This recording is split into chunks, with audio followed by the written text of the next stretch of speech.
Well, we have to make a groundhog. It's Groundhog Day.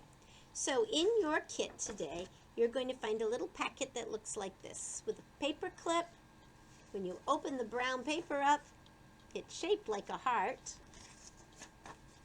Save your paper clips. I always do. They come in very handy. Now, you also will find a large brown one and a small white heart. You'll find a little square of black and a rectangle of brown and a rectangle of white.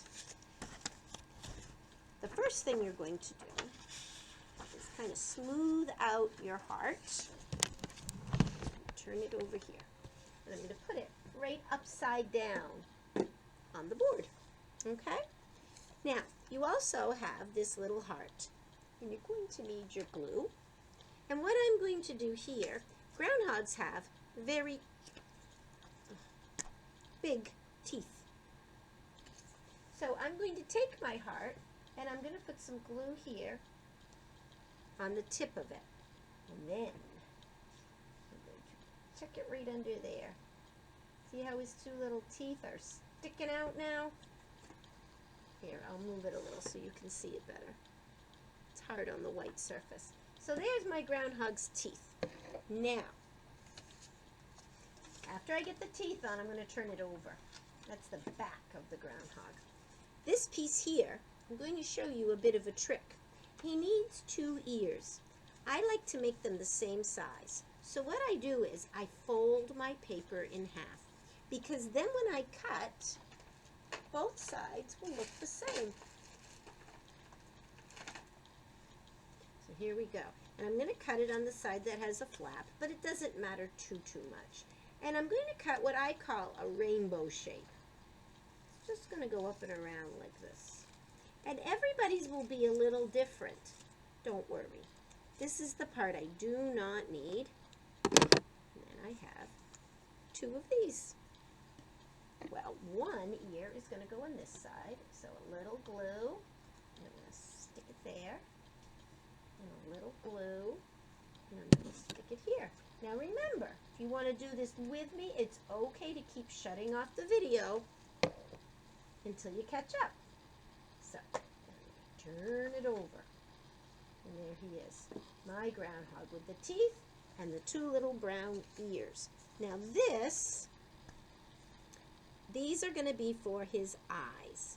And again, I'm going to fold it in half so that I can make the two eyes very similar, almost the same shape. Now you might want yours to have round eyes or oval eyes.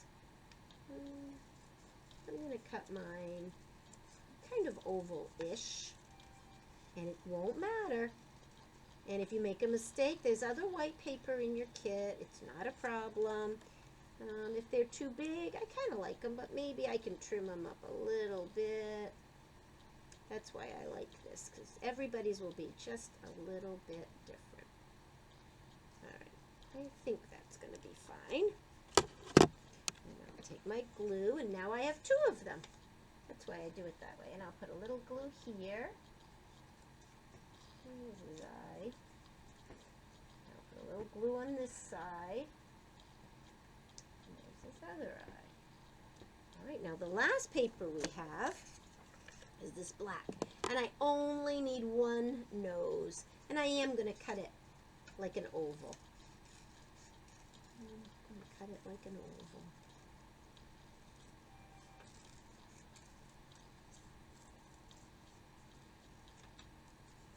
There he is. I'm going to put my oval nose here in the middle, going the other way. These went the long way, and this is going to go back and forth. Now, I do think he's pretty cute. I'm going to put my glue stick cover on. I don't want it to dry out. I'm going to put my scissors away. I'm going to grab my crayons because my poor little groundhog can't see very well. So let's see. I think I will give him some pupils. And you know what? I'm going to give him brown eyes. Let me do this.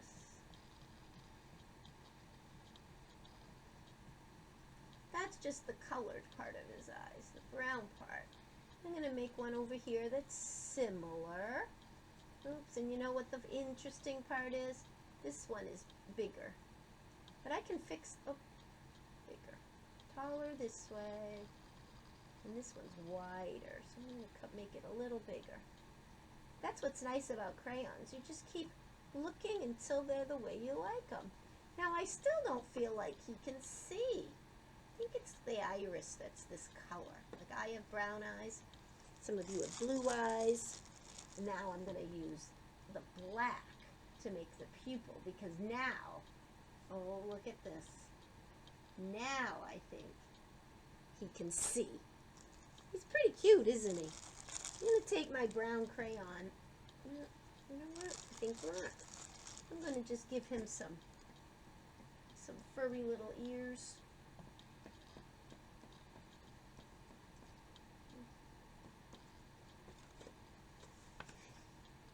I think he's pretty cute.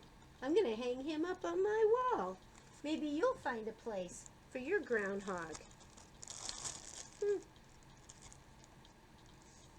Now, while we're looking at him and thinking about it, he doesn't really have a background, but what do you think about the habitat for the groundhog?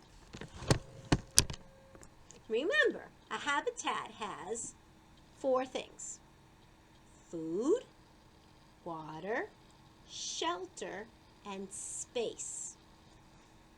Where is the habitat for a groundhog? He doesn't live in Antarctica where it's cold like the penguins, does he? No. He lives more, not really in the forest. Maybe the grasslands, maybe like near your garden where there would be vegetables and things. When I was a young girl, we had groundhogs in our garden. That did not make my father very happy. But they lived there because there was food there. So if they live near a garden, if they live where there are lots of plants, like in a meadow, that would be their habitat. They would get food from the plants. Water? Maybe there's a stream nearby. Yeah, out in a meadow or out in a garden area, there might be water. I know I had a little brook in my backyard. They used to drink the water. Sometimes they get their water from rain. That's perfect. What about shelter? Could they get shelter in an area like that? Where does the groundhog come out of? He builds his home underground. Yes, so he can go underneath. Yep, so they would get shelter there. What about space? Well, usually the groundhog lives all by himself in that space under the ground, and there's plenty of room for him there. So yes, a habitat would be a place maybe near a garden, maybe near a farm. But the groundhog has to get its own food, and the farmers like to watch him on Groundhog Day, but they don't like him around all the rest of the time because he eats what they're growing. I hope you had fun on Groundhog Day. It's kind of a silly little holiday, and I sure enjoy it, and I'm going to hang my groundhog up because I think he's pretty cute, and I hope you have fun making yours.